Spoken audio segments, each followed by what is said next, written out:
Good grief, it's me. I'm going to tell you that at one point, several years back, I was in a group, interfaith clergy women. And we had a rabbi and the head of the Unitarian Church on 22nd, a Lutheran, myself, I don't remember, but we had a good mix of women. And we were talking to teach one another about how it is we practice what we practice when we gather. We were talking about offering and how you support your church and so forth, because it's always an issue. And the rabbi one said to us, well, we never collect money in the church, inside the synagogue. Never. If you remember your Bible stories, there was this exterior around the synagogue, and that's where all the money changing went on, and the birds, and the whole thing when Jesus got mad and was whipping the table and the coins spilled on the floor and everything.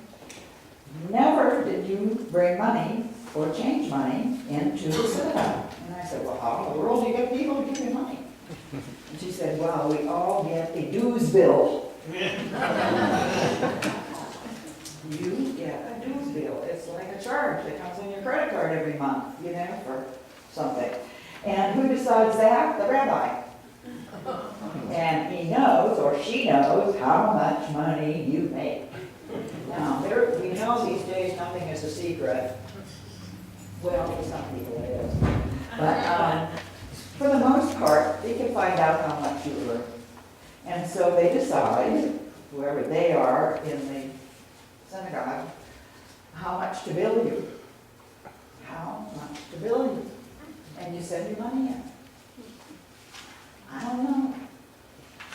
But here, in Christian churches, it's a matter of choice.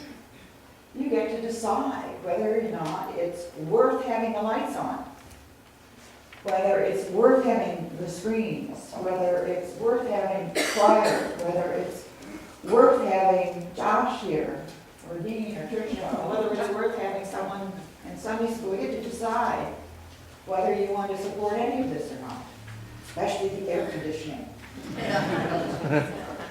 And so right now, I'm going to ask you to choose. If you are not prepared to do so today, that's fine.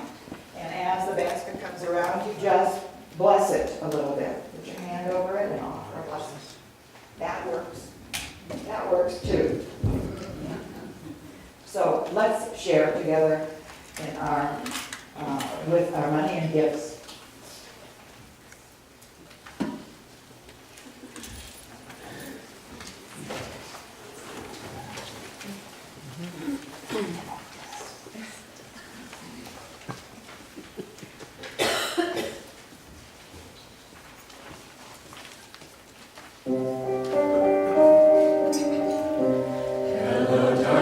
My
Good morning.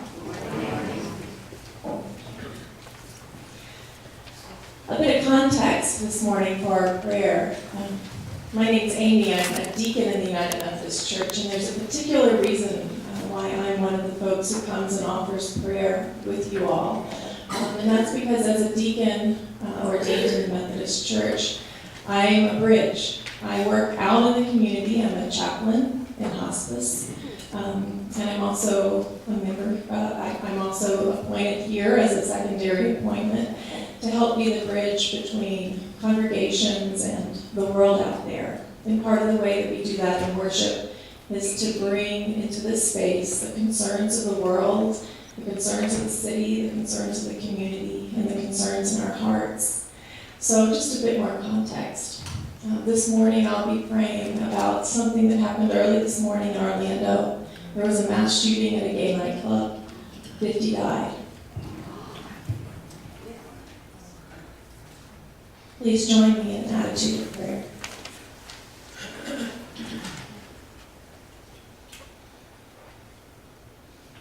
O Holy One, our hearts are broken once again as we learn of yet another act of hate and violence. Our gay, lesbian, bisexual, transgender, queer, and questioning brothers and sisters, and indeed the whole of the community of Orlando, have experienced a horrible loss. We open our broken hearts and ask, O God, for you to guide us with wisdom and with conviction. The brokenness in our world reminds us of our need to seek out the lost and lonely and bear witness to the power of our common humanity. O Lord, hear our prayer.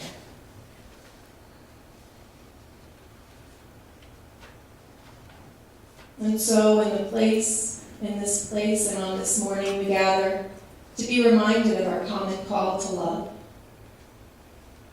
We gather to gain strength from one another and from the holy in order to go out into the world and fight for justice and for peace. We all have places of darkness within us in need of light. You are the oneness who inspires us when we see that darkness, when we know that darkness, when we see those limitations. We have limited our vision in the face of fear.